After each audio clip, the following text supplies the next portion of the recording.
they could get jobs for millions of dollars a year. Instead, they come here, earn peanuts, and get death threats.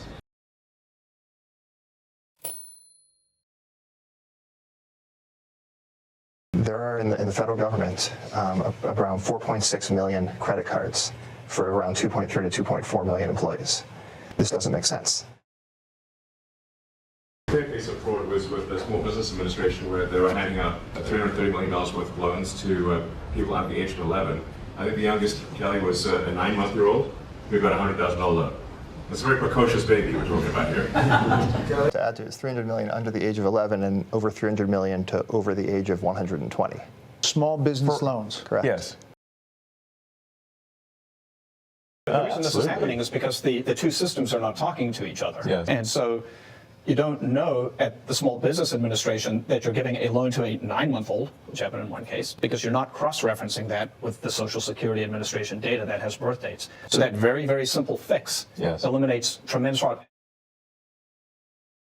Our goal is to reduce the deficit by $1 trillion, or looked at it in total federal spending, to drop the federal spending from $7 trillion to $6 trillion. Our goal is to reduce the waste and fraud by $4 billion a day, every day, 7 days a week.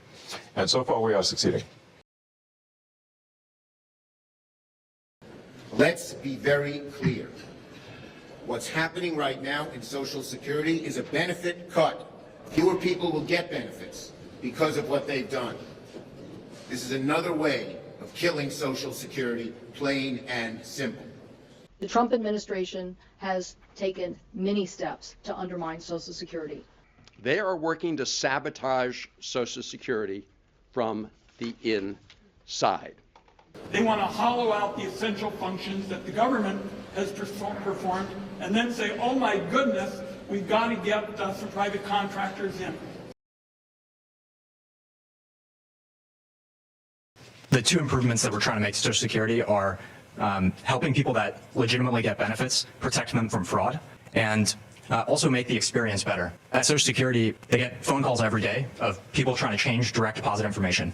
We learned 40% of the phone calls that they get are from fraudsters. They steal people's Social Security is what happens. Is they call in, they claim to be a retiree to change where the money's flowing. It actually goes to some fraudster. And then somebody doesn't receive their Social Security.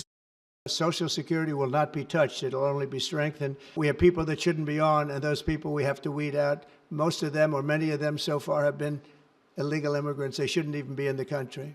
As a result of the work of DOGE, legitimate recipients of Social Security will receive more money, not less money. And let the record show that I said this. It will be proven out to be true. The IRS has got 1,400 people who are dedicated to provisioning laptops and cell phones. So if you join the IRS, you get a laptop and a cell phone, you're provisioned.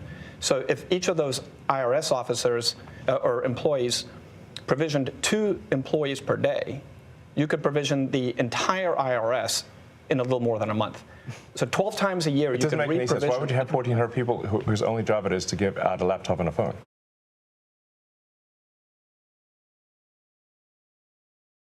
You know, as an ex-CFO of a big public tech company, really what we're doing is we're applying public company standards to the federal government.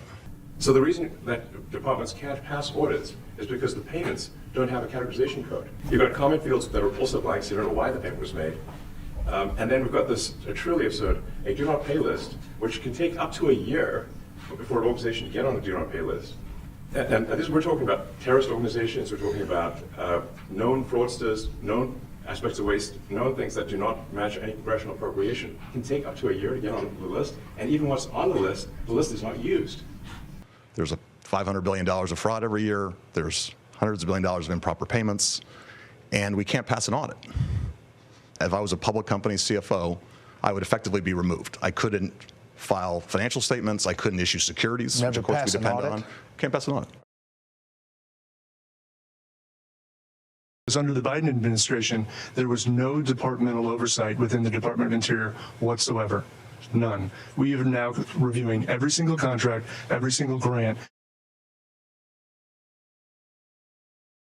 I bumped into Anthony and Elon probably back in February, and they told me something about a mine that was dealt with retirement. So we're told the most number of people that could retire possibly in a month is 10,000. We're like, well, why is that? Well, because all the retirement paperwork is manual on paper. It's manually calculated, then written down on a piece of paper. Then it goes down a mine.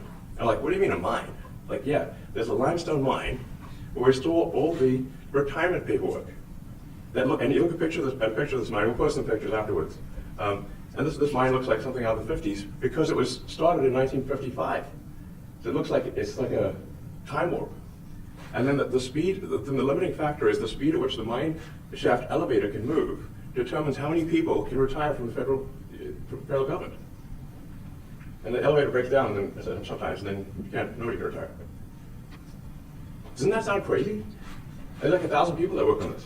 So the process takes many months, and we're going to make it just many days. So this will be an online digital process that will take just a few days at most. When you look at the people close to some of these judges, where are they working? Oh, they're working at these NGOs. Oh, they're the ones getting this money. Does that seem like a system that lacks corruption? It sounds like corruption to me. We have a real fiscal crisis, and this is not sustainable. And what's worse, back to my children and everyone else's children, is we are burdening them with that debt, and it's only going to grow. The reason I'm here, which is probably for many, is that I think the goal is incredibly inspiring, and given the non-zero chance of success, it was worth doing. And Elon, I want to thank you. I know you've been through a lot with this horrible situation. It's very unfair. What he is a patriot. They got to support him, because if he wasn't doing this, he wouldn't have any of these difficulties. Just a thank you to the DOGE team who are literally getting death threats and being accosted, and you know, these are, a lot of them are just kids, you know, they're just trying to help out, and they're very talented. They could get jobs for millions of dollars a year.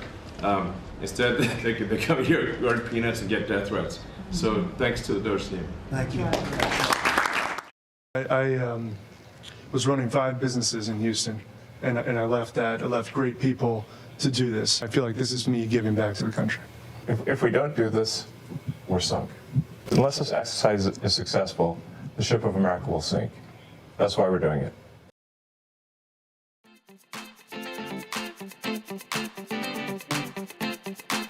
Because you're not cross-referencing that with the Social Security Administration data that has birth dates.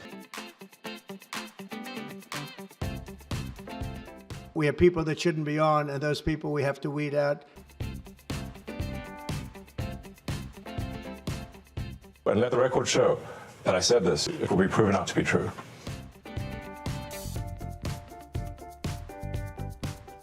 And given the non-zero chance of success, it was worth doing.